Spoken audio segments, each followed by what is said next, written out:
네, 안녕하십니까. 3월 12일 목요일 코로나19 브리핑하겠습니다. 지금 소환자 발생 이후 53일째입니다. 세계적으로 뭐 거의 12만 명의 환자와 4천 명 이상의 사망자, 114개국. 뭐 이란 또 이태리가 우리나라를 이미 넘었고, 또 어제 WHO가 팬데믹의 특징이 있다.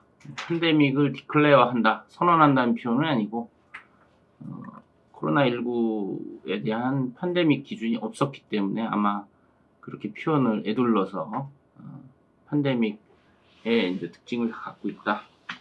그러면서 이제 4개국 중국, 한국, 그다음에 이태리, 이란이 전체 환자의 90%를 점한다. 그래서 한국과 중국이 감소 추세에 있다. 뭐 이런 표현을 했는데, 어쨌든 그 사무총장이 이제 좀 많이 늦었죠. 팬데믹 선언에 의해서는. 그리고 통제가 가능하다라고 이제 자꾸 얘기를 하는데, 대부분의 이제 감염병 전문가들은 이건 불가피하고 어느 나라든 지역사회 유행이 있기 때문에 시간을 좀 벌어서 지역사회 유행에 대한 대비를 철저히 해라. 또 사무총장은 뭐 중국과 같이 이렇게 어그레시브한 메저를 본받아라 이렇게 얘기를 하는데, 상당히 아직도 좀 정신을 못 차리고 있는 것 같은 느낌입니다. 그 다음에 이제 여기 이것도 이제 질본의 자료인데, 지난 일주간 500명 이상 환자 발생이 있었던 나라의 동향인데, 중국 다음에 한국이었는데, 이제 한국이 증가세가 완만해지면서 대구 신천지를 비롯한 집중 그 검사와 이제 격리 이런 걸로 해서 이제 증가세가 둔화가 됐고, 이태리가 이제 급격하게 2위로 올라섰고, 지금 이란이 우리나라를 추월했습니다. 뭐 이태리는 북부 11개 지역만 이제 이동 통제 락다운을 했었는데, 이제 어제 전역에 이태리 전국을 락다운을 한 아주 초강수를 뒀습니다. 모든 모임을 금지하고 카페 또는 레스토랑만 열게 해놨는데, 거기서도 1m 이상 떨어져 앉아라. 만약 그걸 바이올레이션 하면 3개월 구금까지 가능하다. 그 이태리에서 좋아하는 세리A 축구도 게임은 열리되 무관중 게임으로 해라. 아무래도 이제 TV로 축구를 집에서 시청하도록 해줘야 되는 그런 어쩔 수 없는 상황이 됐고, 이제 이태리에서 사망자 수가 계속 늘어나는 거에 대해서 이제 사망률도 지금 한 6% 정도로 올라가 있죠. 그래서 지금 뭐 왜 그러냐? 아마 이태리 북부에 이제 중국 사람들이 이제 많이 오고 여행객들이 오고 체류도 하고 비즈니스 측면으로 있는데, 처음에 이제 우한에서 코로나19 환자가 왔을 때 이태리 보건당국이 이 중국인만을 대상으로 환자를 진단하고 집중 방역을 했던 모양입니다. 이태리 사람들은 좀 집중을 안 하고, 그러다 보니까 이태리 북부에서 지역사회 전파가 되고, 이태리가 지금 최고령 사회 중에 하나 아닙니까? 그러다 보니까 고령자, 만성병 환자에서 중증 폐렴 환자들, 또 기저질환 악화로 사망하는 환자들이 집계가 되면서 초기 사망률이 높아졌다, 이렇게 생각이 되고, 거의 이제 대비를 제대로 안 하다가 이제 기습을 당했고 그러죠. 그러다 보니까 지금 이 전국을 락다운하는, 이동 제한하는 초강수를 뒀는데, 참 궁여지책인 것 같습니다. 이렇게 대비를 안 하고 당하면 이렇게 피해가 클 수 있다는 얘기고, 뭐 이란은 이란대로 뭐 중국의 와의 이제 무역이나 교역이 많은 상황이었으니까 초기부터 아마 코로나19가 들어왔을 거고, 방역 체제, 여러 가지 경제 제재, 그러니까 미국으로부터의 경제 제재, 그러다 보니까 이제 방역 체계도 부실하고, 또 보건의료기관 숫자라든지 병상이라든지 약품이라든지 수준이 다 낮다 보니까 이란도 뭐 사망자가 속출하고 사망률이 높습니다. 똑같은 감염병이라고 해도 그 나라의 그 방역 체계 역량, 보건의료 수준, 약품이라든지 이런 거에 따라서 이제 이 성적표는 달라질 수 있다. 그런 측면에서는 뭐 우리나라가 이 중국이나 그 이태리나 지금 이란보다는 치사율은 상대적으로 낮은데, 뭐 우리나라 지금 치사율도 슬금슬금 올라가고 있습니다. 이따 말씀드리겠지만 치사율이 우리나라도 슬금슬금 올라가고 있다. 지금 어제 7,755명, 그 전날 100명대 신규 확진자가 나오면서 이게 많이 감소되다. 좀 굉장히 또 느슨한 발언들이 여기서 나왔었죠. 제가 이게 또 걱정이 되더니 뭐 아니나 다를까 구로구 콜센터에서 집단 발생이 되면서 지금 환자 수가 242명이 늘었죠. 일일 신규 확진자가. 그리고 사망자도 지금 뭐 60명인데 이제 또 사망자 수도 늘었죠. 급격하게. 지금 문제는 환자 증가 추세보다 사망자 수 증가 추세가 더 빠르다는 겁니다. 우리나라에서. 지금 하루에 6명이 생기고 아마 거의 10% 하루에 이렇게 느는 거죠. 54명이었는데 하루에 6명이 는 거니까 이건 뭐 10% 이상 는 거 아닙니까? 지금 검사 건수도 18,000건수가 이제 진행 중이고, 지역별로도 뭐 이미 서울, 경기 다 서울은 거의 200명 수준, 경기도 175명, 천안의 줌바 댄스가 이제 세종시에 지금 확산되고 있고, 그래서 뭐 그 전전날 이 131명 신규 확진자가 최소로 발표된 이후에 242명으로 다시 반등한 상황이어서 지금 대구 경북은 신천지 그 유증상자 검사 끝나고 지역사회 감염 전파가 있는 가운데 이제 거기서 환자들이 지금 꾸준히 나오고 있는 거죠. 그리고 이제 서울, 경기, 이 수도권은 콜센터 집단 발생이 지금 100명이 넘었죠. 예? 100여 명으로 지금 늘어서 여기서 아마 추가적으로 진짜 계속 나오는 상황에서 우려가 됩니다. 예, 이것이 뭐 질본 자료입니다. 그래서 한 5일 동안 500여 명에서 100여 명으로 줄었다가 지금 240명으로 다시 늘었다. 우리가 방심해서는 안 되겠다. 그리고 지금 75%가 이제 대구에서 발생했고, 15%는 경북에서 발생됐고, 10%가 이제 대구 경북 이해 지역인데, 앞으로 이제 대구 경북 이해 지역에서 이 확진 환자 비율이 늘겠죠. 그리고 집단 발생이 80%, 산발적 발생 20%. 집단 발생 80% 중에 60%가 신천지고 20%가 뭐 교회라든지 병원이라든지 스포츠 댄스라든지 PC방이라든지 요양시설 이런 데서 생겼던 거죠. 이것도 이제 신천지가 프로포션이 앞으로 비율이 줄어들 겁니다. 기타 집단 발생이 늘겠죠. 사실 신천지만 집중 방역해서 해결될 문제가 아니었는데 신천지만을 타겟으로 하고 있는 것이 상당히 어떻게 보면 불안한 요소였던 것 같습니다. 자, 시도별에서 역시 마찬가지입니다. 지금 대구 경북이 주류를 이루고 있지만 90%지만 서울 경기가 지금 200여 명대까지 지금 늘고 있습니다. 그리고 지역별로도 뭐 여러 가지 지금 집단 발생 밀폐된 공간에서 다수가 모이는 이 상황을 만들지 말아야 된다. 그것이 종교 집회든 콜센터가 됐든 또 여러 가지 스포츠든 병원이든 또 요양시설이든 PC방이든 노래방이든 이게 이제 지금 공통점 아닙니까? 그렇기 때문에 그런 상황을 만들지 말자. 그런 상황이 있으면 가지 말자가 지금 중요할 것 같습니다. 그러면은 그럼에도 불구하고 그런 모임이 있어야 꼭 할 수밖에 없는 상황이 있지 않습니까?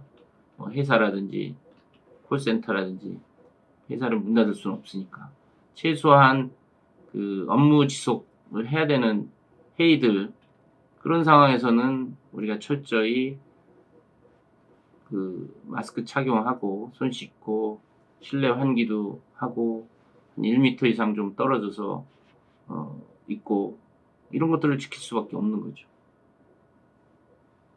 그래서 지금 집단 시설 관련 클러스터 아웃브레이크 다수가 한 시공간에서 이제 발생하는, 지금 현재는 병원이 44%, 사회복지시설이 18%, 종교시설이 16%, 직장이 13%, 다중이용시설이 9% 이렇게 되어 있습니다.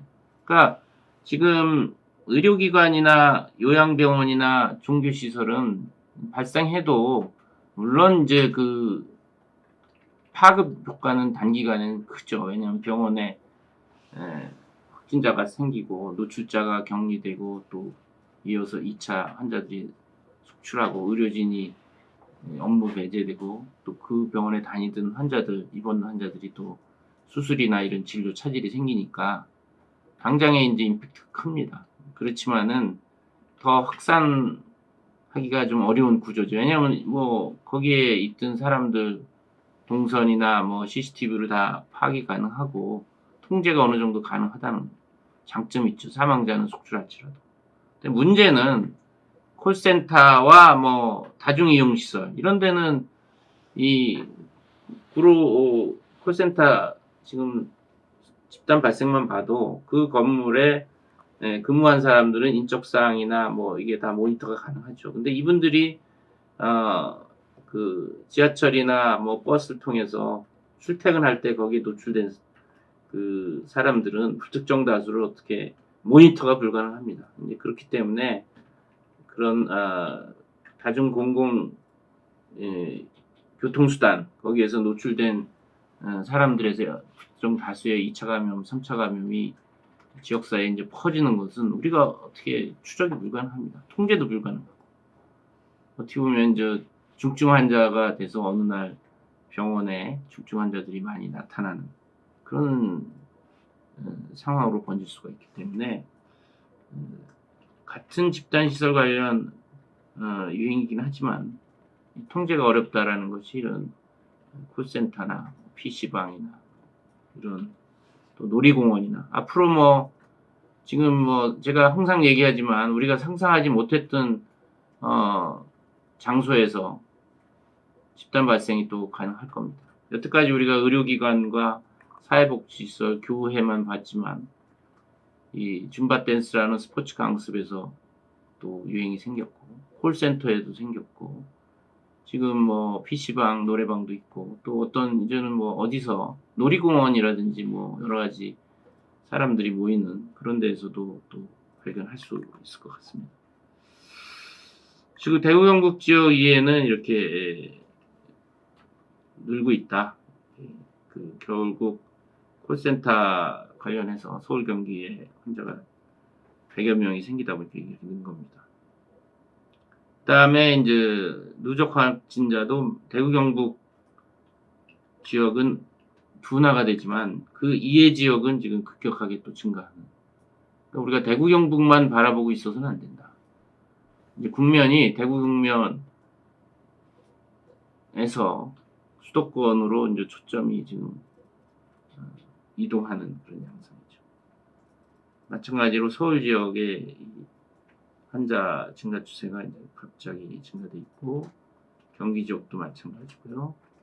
그 다음에 이제 이 사망률입니다. 이 사망률 뭐 얼마 전까지만 해도 전체 0.5%였는데 뭐 0.6%, 0.7%, 0.8% 이렇게 늘고 있죠. 특히나 이제 고령자 80세 이상 사망률도 벌써 어느덧 7.2%입니다. 뭐 5%, 뭐 6% 하다 7%로 올라가죠. 제가도 말씀드렸지만 지금 7,500명의 확진자의 최종 치명률은 이 7,500명이 완치가 돼서 나가고 또 일부는 돌아가시고 그런 시점에서나 이게 진정한 치명률이 나오는 거고 지금 현 시점에서 이게 뭐 이란이나 이태리보다 낮으니까 우리가 다행이다. 이건 상당한 그 오류죠. 아직 상황 파악이 좀 나이브한 선택 편향일 수도 있고요.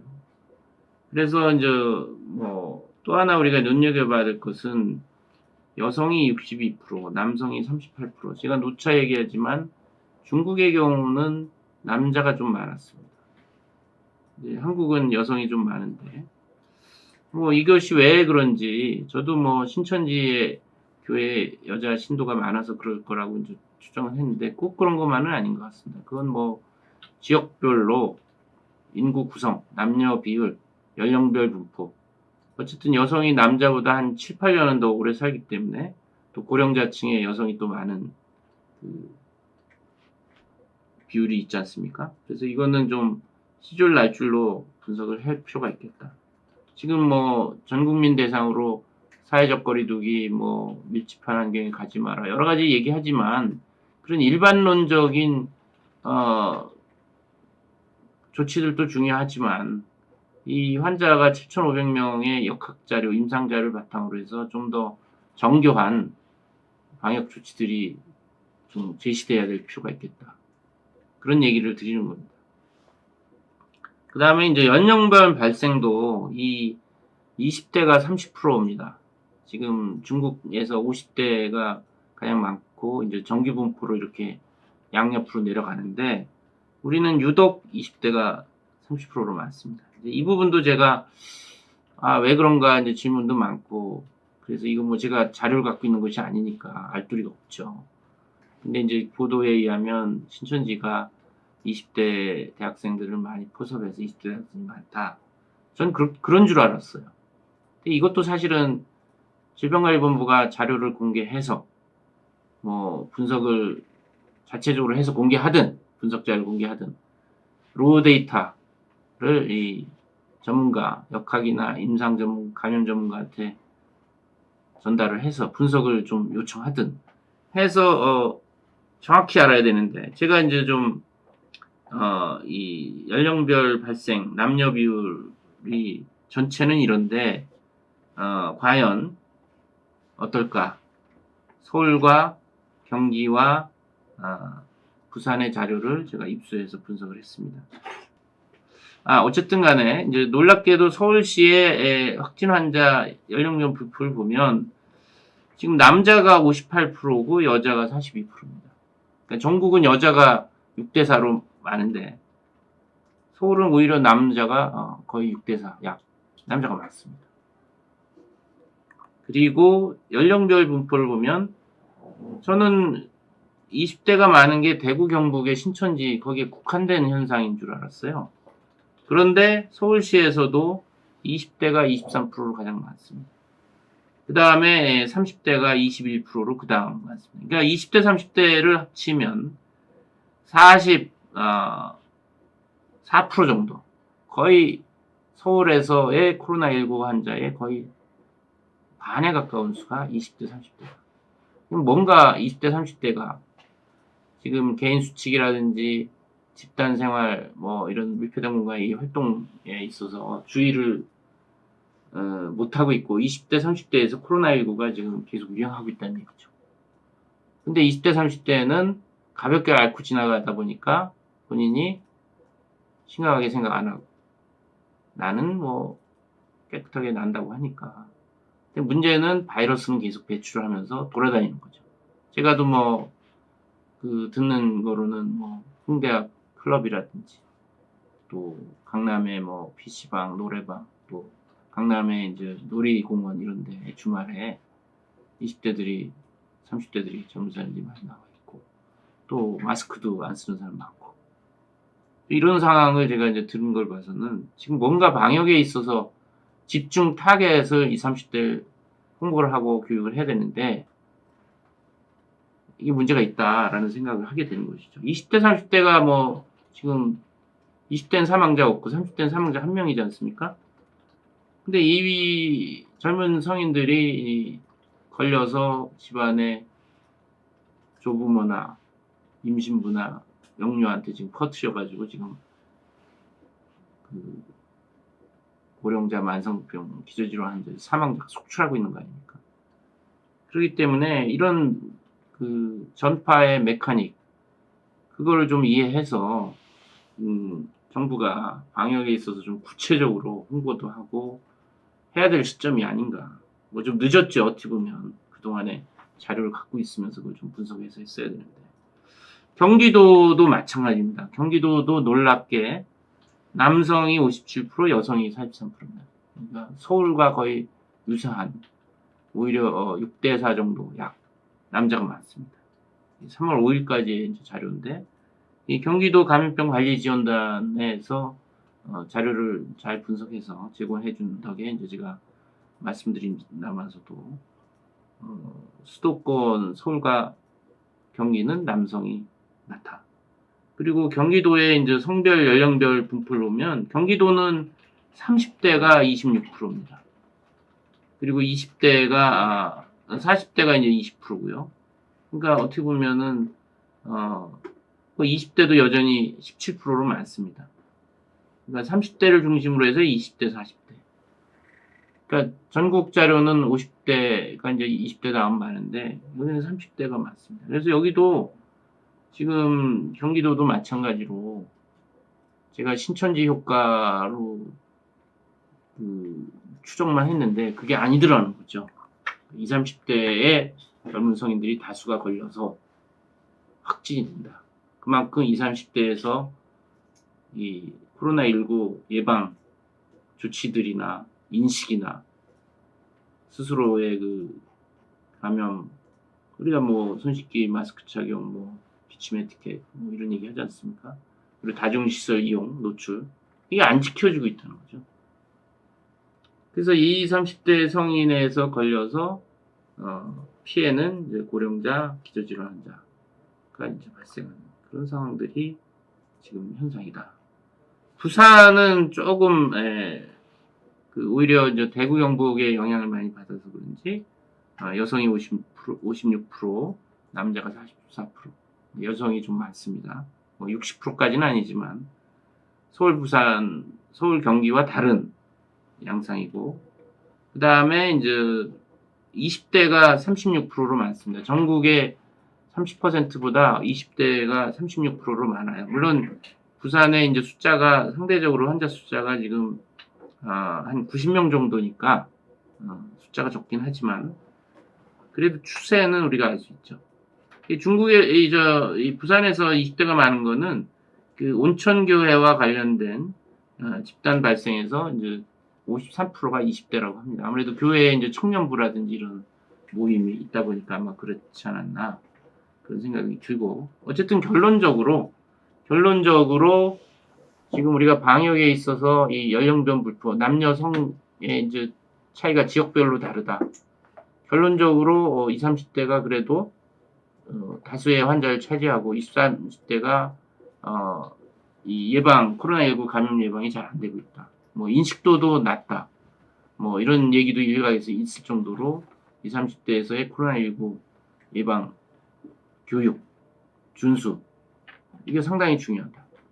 그리고 우리가 이제 인플루엔자랑 좀 유사한 점을 발견할 수 있는데, 우리가 인플루엔자가 매년 12월부터 그 다음에 4월까지 유행하는데 초기에 초등학교 또 유치원 이 어린아이들이 인플루엔자에 주로 걸립니다. 유행 시작이 어린아이부터 시작이 되죠. 그러다 보니까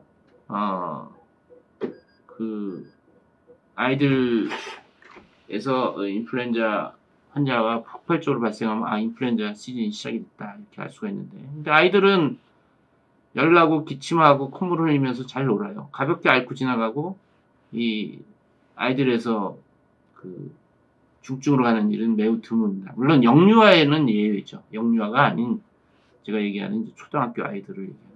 이 아이들은 많이 걸리지만 가볍게 앓고 지나가고, 대신 아이들이 집에 와서 할머니, 할아버지 또 그 기저질환 환자분들한테 퍼뜨리고, 할머니, 할아버지들은 고령자 기저질환 때문에 폐렴이라든지 인플루엔자에 걸리면 심하게 거기 있던 기저질환이 악화돼서 병원 응급실로 가고 그 중에 이제 돌아가시는 이런 전파 패턴이 있거든요.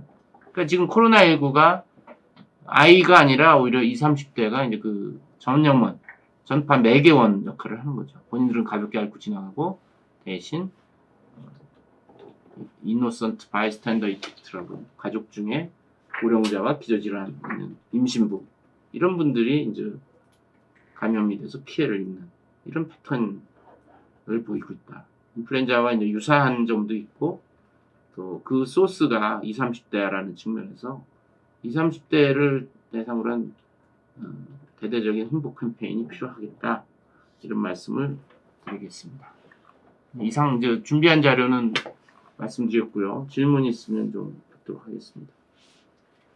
그 WHO에서 이번 어제 팬데믹을 설명했는데요. 팬데믹이란 무엇이고 어떻게 통제 가능한 팬데믹이라는 표현을 썼는데 통제 가능한 팬데믹이라는 게 이제 어떤 건지 또 이렇게 팬데믹을 선언하면 국내에서는 이미 심각 단계로 격상시켜서 이제 대응을 하고 있는데 국내 방역이 뭔가 더 달라지는 게 있을지 또 해외에서는 어떻게 방역이 달라지는지 한번 말씀 부탁드리겠습니다. 어제 이제 WHO 사무총장이 발표를 했는데 이제 코로나19가 팬데믹으로 특징 지어진다. 팬데믹을 선언한다. 디클레어 한다라는 표현은 안 썼어요. 예, 아마도 이제 팬데믹은 인플루엔자에 국한된 어떤 그 하나의 대표적인 질환이 인플루엔자고 또 인플루엔자 팬데믹 경우는 그 팬데믹의 이제 정의가 있습니다. 크라이테리아가 있습니다. 그렇지만 지금 코로나 바이러스에 대한 팬데믹 정의 기준이 없다 보니까 팬데믹을 선언한다라는 표현을 안 쓰고 애둘러서 그동안 이제 미뤄왔던 팬데믹이라는 표현을 코로나19에 했던 것이죠. 이제 팬데믹이라는 거는 뭐 전 세계적인 유행이니까 WHO라고 하는 권위 있는 기관에서 그런 표현을 했다는 것 자체가 영향이 크겠죠. 각국이나 뭐 사람 일반인한테도 영향이 크겠죠. 근데 그거와 무관하게 이제 우리는 이미 국내 발생이 많았기 때문에 WHO가 팬데믹을 선언하든 안 하든 우리는 이미 환자가 폭발적으로 발생하고 사망자도 속출하고 있는 상황이니까 그와 무관하게 이제 우리는 국내 방역 또 외국에서 역유입하는 코로나19도 차단해야 되는 이런 상황이 된 것이고 팬데믹 선언과 무관하게 이제 우리는 지금 환자 발생에 따른 우리의 전략을 좀 더 강화해서 가야 되는데 일단은 뭐 정부가 심각 단계를 그 2월 23일경에 내렸죠. 네, 그래서 지금 심각 단계에 준하는 그러니까 뭐 유입 방지 전략 컨테인먼트 스트래티지에서 미티게이션 피해 최소화 전략으로 간다고 얘기를 했지 않습니까? 거기에 충실하게 이제 액션 플랜을 실행을 해야 되는데 지금 벌어지고 있는 거 봐서는 과연 피해 최소화 전략을 충실히 이행하고 있는지는 좀 의문입니다. 그런 평가가 있고요. 그 다음에 이제 또 어떤 질문했죠? 국제적인 방역이 뭐가 해외에서는 또 뭐가 달라질지. 그러니까 지금 뭐 이 WHO 사무총장이 통제 가능하다, 컨테인이 가능하다 이런 표현을 하는데 아마 이제 뭐 감염 전문가나 뭐 미국 CDC나 이런 전문가들은 다 컨테인 가능하지 않다. 이거는 inevitable 어느 나라든 지역사회 전파가 있을 수밖에 없다. sooner or later 빠르든 늦든 시간을 지금 벌어서 지역사회 유행 전파에 대비해야 된다라는 것이 이제 대다수 전문가죠.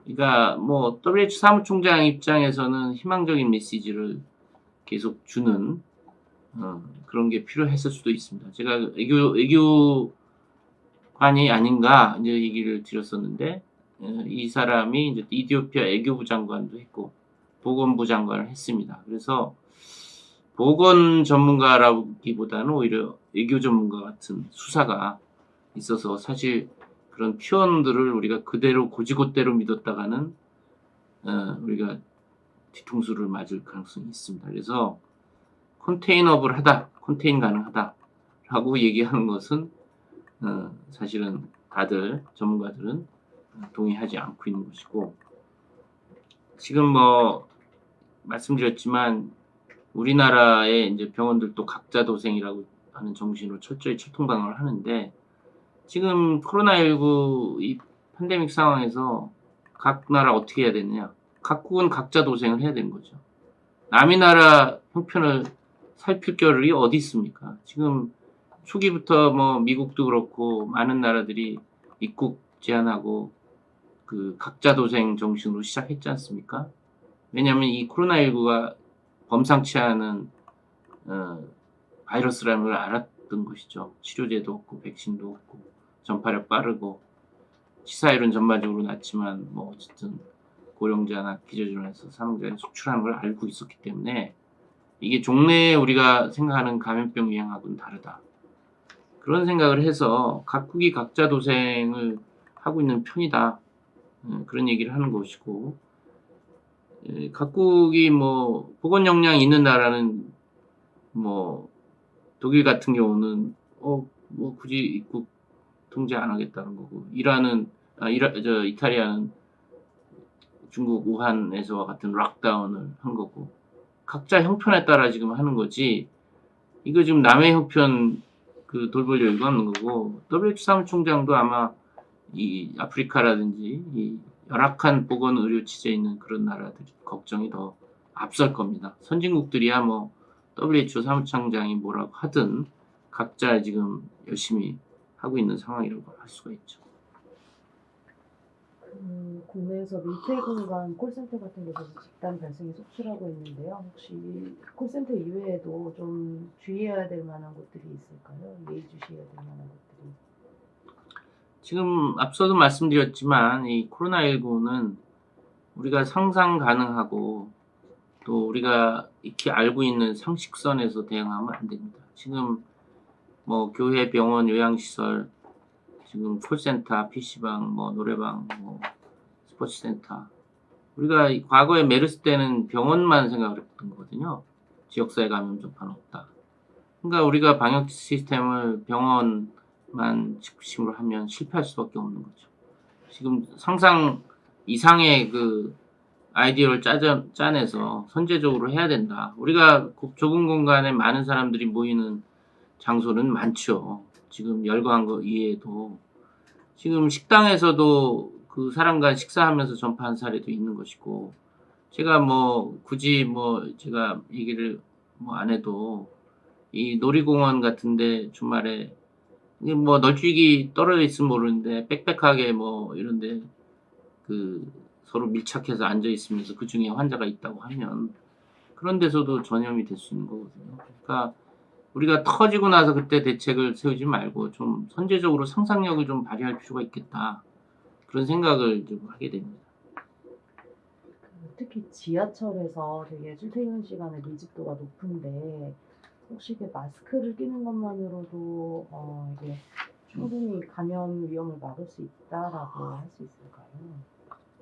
지금 이제 그 좁은 공간에서 사람이 모이는 집회나 모임을 제한을 하자고 하는데 이게 참 고통스러운 거죠.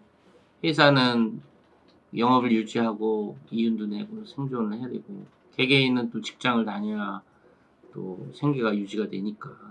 그래서 이제 제가 얘기한 이런 그 과감한 조치들은 3월 첫째 주, 둘째 주 2주간 강력하게 해서 이 코로나19 확산세를 좀 완전히 줄인 다음에 그 다음에 이제 철통 방어를 하자 그런 의미였는데 지금 그런 것들이 느슨하게 돼 보니까 지금 계속 꾸준히 환자 발생이 앞으로 있을 가능성이 높고 또 지금 뭐 우리가 지하철이나 이런 버스 공중 이용 그 출퇴근 수단은 사실 출퇴근 시간에 그 꽉꽉 차지 않습니까? 그래서 뭐 마스크 쓰고 손소독제를 갖고 그 최대한 예방하라고 하지만 또 마스크가 지금 부족이지 않습니까? 이게 참 국민 개개인도 각자 도생하기가 참 어려운 난국이라는 거 뭐 금방 눈치챌 수가 있죠. 그렇기 때문에 제가 생각에는 뭐 회사들이 뭐 재택근무나 유연근무제나 출퇴근 시간을 좀 분산시키거나 이 어쨌든 아침 저녁에 이 출퇴근 시간에 많은 사람이 몰리는 것을 줄여야 됩니다. 밀도를. 뭐 그래서 뭐 어떤 분은 뭐 통근 열차를 늘리자 뭐 그런 얘기도 있지만 그게 아마 여력이 그렇게 쉽지 않을 겁니다. 지금도 출퇴근 시간에는 열차를 최대한 아마 배차해서 운영할 텐데 어떻게 더 갑자기 열차 차량과 또 기관사와 이걸 수배하겠습니까? 그렇기 때문에 뭐 오히려 회사나 정부 공무원이나 여기서 그 유연근무제를 해서 직원들을 뭐 우리가 지금 오브제 마스크 하듯이 출퇴근 시간을 뭐 8시, 9시, 10시 3부제로 해서 분산을 하든지 하여튼 우리가 생각하는 거 이상의 아이디어를 짜내야 됩니다. 우리가 뭐 중국처럼 이태리처럼 락다운을 할 수 없는 상황에서 할 수 있는 최대한의 사회적 거리두기 방법을 동원해야 되기 때문에 그런 부분에 진짜 상상력이 필요한 거죠. 지금 뭐 예방할 수 있는 출퇴근 시간에 지금 뭐 많은 분이 자가용 있는 분들은 차를 이제 끌고 나가서 단독으로 운전하면서 출퇴근을 하기도 하고 그렇긴 하는데 그렇지만 없는 서민들은 이제 어려운 거죠. 그렇기 때문에 그걸 제도적으로 정부가 또 그런 것들을 좀 머리를 짜내서 아이디어를 낼 필요가 있는데 문제는 이게 과연 얼마나 이런 걸 지속 가능하냐 이거죠. 벌써 심각 단계 한지도 거의 뭐 한 20일 이제 가까이 갈 텐데 피로감이 쌓이고 이제 지속하기 어려운 상황이 된 거죠. 그래서 제가 누누이 얘기했지만 짧지만 굵게 확실하게 해서 좀 이걸 기세를 팍 누그러뜨린 다음에 그 다음에 좀 그 사회적 거리두기 이런 거에 여유를 두면서 좀 서서히 중장기전으로 가야 되는 이런 건데 그런 전략이 그 지금 안 보인다는 거죠. 제가 보기에는 조만간 끝날 걸 기대하고 있고 그럴 거라는 낙관이 이제 계속 한쪽 구석에 있다 보니까 뭐 그건 뭐 충분히 이해가 됩니다. 저도 그런 기대를 하지만 사실 바이러스는 우리의 의지와 무관한 것이거든요. 네, 그렇기 때문에 그런 측면에서 참 지금 난감한 상황이고 지하철에서 마스크 착용하면 예방 가능하냐? 착용 안 한 것보다 훨씬 예방이 가능합니다. 뭐 제가 또 메르스 때도 경험 사례도 얘기하고 그랬지만은 어쨌든 올바른 마스크를 선택을 해서 올바른 방법으로 사용하고 착용하고 또 지하철이 뭐 비말로만 전파되는 게 아니기 때문에 그 뭐 손잡이나 뭐 그 이런 표면에도 환자가 있다면 있을 수 있기 때문에 내려서 손을 씻든지 아니면 뭐 손세정제로 손을 닦든지 이걸 병행을 해야 되죠. 병행을 해야 되고 뭐 제가 마스크 착용으로 제로다라고 얘기는 할 수는 없습니다. 왜냐하면 마스크 착용, 손 씻기 이 두 가지가 하면 거의 감염 예방을 현저히 낮출 수 있는데 뭐 그 이외의 변수들도 있죠. 손으로 눈이나 코나 입을 부빌 수가 있기 때문에 그런 행위도 피해야 되겠죠. 지하철역에서 요즘 기침 환절기라서 기침 환자들이 되게 많아가지고요. 그래도 마스크만으로는 안 되고 손 씻기가 필요하다. 그러니까 뭐 지금 이제 슬슬 사만사원으로 추웠다 더웠다 일교차가 이제 길어지고 또 미세먼지도 가끔 있고 알레르기 비염 환자도 생기고 그러면 콧물 재채기 하면 이게 코로나19인지 알레르기 비염인지도 구분하기 어려운 상황입니다. 그래서 제가 마스크 착용을 두 가지 목적이 있다. 마스크 착용으로 감염 예방도 하지만 본인이 콧물 재채기 혹시 감기라든지 독감이라든지 코로나19면 그 마스크 착용을 하면 타인한테 퍼뜨리는 것도 예방이 가능하다. 양방향의 예방이다. 그런 얘기를 했기 때문에 그런 의미에서 착용을 물론 본인이 열나고 콧물, 인후통 있고 코로나19가 의심되면 출근하면 안 되겠죠. 그런 상황에서 회사에서 꼭 출근해라고 강제를 하거나 불이익을 줘서는 안 되겠죠. 그러다가 이제 콜센터처럼 증상이 있는데 출근해서 그 안에서 집단 발생하는 거 아닙니까? 그렇기 때문에 열나고 뭐 목이 아프고 코로나19 의심 증상이 있으면 출근이 아니라 뭐 선별진료소라든지 이런 데서 코로나19 진단을 받는 것이 급선무가 되겠습니다. 코로나19가 이제 북반구에서 좀 잦아질 때쯤 되면 남반구나 동남아시아에서 이제 크게 2차 유행할 거라는 의견이 있는데 또 계속 보실까요? 지금 뭐 많은 전문가들이 그 코로나19는 불가피하다. 어느 국가든 유행이 있을 것이다. 뭐 거리나 또 시간이나 또 중국과의 인구 교류, 또 중국이 아니더라도 뭐 코로나19가 발생하고 있는, 결국 사람을 통해서 이게 퍼뜨려지는 거기 때문에 어느 나라든 그 코로나19 환자가 많이 있는 나라에서 이제 입국하는 사람을 통해서 그 확산의 단초가 시작되기 때문에, 지금 남반구는 이 북반구에서 중국에서 시작된 것으로부터 이제 거리상 또 사람 교류가 적잖아요. 아프리카 이런 데는. 그러다 보니까 아직은 유행이 크진 않은데, 또 계절적인 요인도 있죠. 남반구는 지금 여름이지 않습니까? 날씨도 화창하고 밀폐된 공간에서, 북반구는 지금 이제 날씨가 추우니까 야외로 돌아다니기보다는 실내에서 밀집돼 있고 실내에서 모든 활동을 주로 한단 말이죠. 그러니까 이런 환경적인 요인도 지금 겨울에 코로나19라든지 뭐 인플루엔자가 유행하기 좋은 북반구 현상이죠. 남반구는 지금 시점은 코로나19가 유행하고 있는 북반구와 인적 교류나 또 거리도 멀고 인적 교류는 적고 날씨도 그쪽은 화창하고 여름이기 때문에 환경 내 바이러스 생존 기간도 짧을 것이고, 사람들이 실내에 웅크리고 있기보다는 일부러 뭐 리크레이션을 가거나 뭐 피크닉을 가거나 공원 산책하거나 이 밖으로 많이 다니기 때문에 일단 그것 자체로 사회적 거리 두기가 실천되고 있는 겁니다. 남반구는. 그러니까 이것이 병원체와 숙주와 환경과 사람들의 그 비헤이비어, 행위에 따라서 이게 유행이, 또 기후도 마찬가지죠.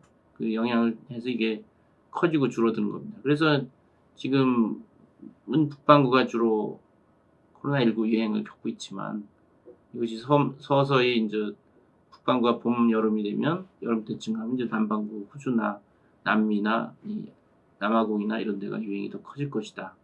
라는 걸 지금 예측하고 있는 거죠. 그 어제 중증응급진료센터를 이제 지정해서 운영하겠다라는 그 발표가 있었는데요. 그 이제 중증 환자 중에서도 코로나19 의심 환자하고 의심되지 않은 환자 나누겠다는 건데, 이게 실효성이 있을지 어떻게 생각하시는지. 중증응급치료센터, 뭐 정확한 내막은 사실 잘 모릅니다. 사실은 뭐 중증응급치료센터는 아마도 대구 경북 지역에서 이제 확진 받은 고령자 기저질환 분들이 갑자기 악화돼서 응급실에서 돌아가시는 사례가 많다 보니까 그걸 막기 위해서 하겠다라고 한 것 같습니다. 취지는 좋아 보이는데 과연 그게 현실적으로 가능한 거냐. 지금 안심병원도 있고 선별진료소 있고 이렇게 다 지정이 돼 있는데, 중증응급치료센터를 어디다가 어느 기관에 따로 만들 건지, 뭐 동네에서 집에서 있다가 갑자기 중증으로 악화되는데 그게 뭐 멀리 있으면 가기도 힘들고, 또 기존의 의료 시스템이 이미 응급의학과도 있고 응급치료센터 권역별 뭐 지역별 뭐 다 있지 않습니까? 응급치료센이 잘 돼 있지 않습니까? 근데 그중에 어디다 할 건지 사실 제가 뭐 구체적인 안을 보지는 못해서 뭐라고 논평하긴 좀 어렵지만, 그리고 이 지금 코로나19 환자가 고령자나 기저질환에서 갑자기 악화되는 거는 사실은 응급 상황에서 빨리 간다고 해서 회복될 가능성이 그리 높지가 않거든요. 왜냐하면 이거 근본적으로 중증 응급 치료가 문제가 아니라 이 고령자 기저질환 환자들이 증상 자체가 애매해서 감지하기 어렵고, 또 진단도 늦어지고, 또 입원도 늦어지고, 이런 것들이 다 아우러져서 사망률이 지금 높아지는 거거든요. 응급치료가 안 돼서 돌아가시는 게 아니라 이미 응급실에 가셨을 때는 혈압도 떨어지고 폐렴도 심하고 현실적으로 응급치료로 해결될 문제가 아니라는 거죠. 제가 생각에는. 우리가 뭐 협심증 환자나 심근경색은 응급치료로 해서 관상동맥도 뚫고 뭐 해서 사실 많이 소생을 시키죠. 근데 지금 이 코로나19는 그런 어프로치가 과연 타당한지는 좀 자세한 내막은 지금 제가 모르긴 하지만 지금 취지는 이해는 되지만 현실은 좀 항상 우리 현실에서 벌어지는 현장에서 벌어지는 문제를 해결하기에는 미흡할 것이다 그런 생각을 하게 되는 거죠. 마지막으로 어제 독일의 메르켈 총리가 전문가들이 세계 인구의 40에서 70%가 감염될 수 있다. 독일도 70%가 감염될 수 있을 것으로 예상한다. 이렇게 네. 그 뭐 메르켈 총리야 전문가한테 얘기 들어서 그렇게 얘기한 거죠. 뭐 그게 새삼스러운 건 아니고 뭐 하버드 대학의 그 공중보건 립시치라고 하는 립시치라는 유명한 공중보건학 교수가 이제 40 내지 70%가 감염될 것이다. 그 정도 돼야 이게 멈출 것이다. 이제 그런 얘기를 했는데 뭐 이건 코로나19는 이제 신종 바이러스라 전 세계 인구가 다 면역이 없습니다. 그래서 어느 정도 일정 정도 감염이 돼서 회복한 사람들이 이제 면역이 항체가 생겨서 이제 군집 면역이 생기면 예를 들어서 70%가 감염돼서 항체가 있어서 재감염이 예방된다. 그러면은 나머지 30%를 찾아서 이 바이러스가 그 감염을 시켜야 되는데 그 30% 100명 중에 30명을 찾기가 이제 확률이 떨어지죠. 100명 전체는 뭐 사람끼리 만나면 확진 환자가 있고 감염성 있는 사람 만나기는 쉽죠. 근데 이제 70%가 감염되면은 한 확진 환자가 10명 중에 이제 두세 명을 그 감염성 있는 사람을 만나야 감염이 되기 때문에 이 감염 전파가 이어지기 때문에 확률이 뚝 떨어지는 거죠. 그렇기 때문에 이제 그 시점에 가서는 유행이 잦아드는 거죠. 이 인플루엔자의 그 팬데믹 인플루엔자 사례를 이제 여기에 대입을 해서 그런 표현을 한 것입니다. 근데 이제 그것도 예상일 뿐이고 이제 앞으로 전개 상황은 좀 또 다를 수도 있습니다. 네, 이상 뭐 오늘은 이제 아마 팬데믹에 대한 질문이 많았던 것 같고요. 또 하나는 제가 이제 준비한 거는 우리나라에서 여성이 전체적으로 6대4로 많고 20대가 많은데 그게 신천지만의 원인이 아니다. 서울, 경기, 수도권을 보면 신천지로 확진된 환자는 아주 소수거든요. 여전히 20, 30대가 많고 반면에 남자가 여자보다 많다. 수도권은. 그러니까 이것이 의미하는 바는 20, 30대 환자 발생이 다수기 때문에 여기에 집중적으로 코로나19 예방 캠페인을 강하게 해야 된다. 그렇지 않으면 계속 환자가 늘 가능성이 있겠다. 물론 뭐 다른 요인도 많지만 우리가 어떤 캠페인이나 방역을 일반 공중 전체로 하면 사실은 뭐 고령자나 기저질환 있는 겁이 나는 분들은 잘 지키죠. 근데 이거 경증이고 심각하지 않다라고 이제 이미 내리에 박힌 젊은 성인들은 아무래도 방심을 많이 하는 거죠. 그런 측면에서 지금 이 캠페인의 초점을 좀 20, 30대 집중 코로나19 예방 캠페인을 다시 프레임을 다시 짜야 될 것이다. 그런 얘기를 끝으로 오늘 말씀을 마치도록 하고 내일 또 아침 9시에 뵙도록 하겠습니다. 감사합니다.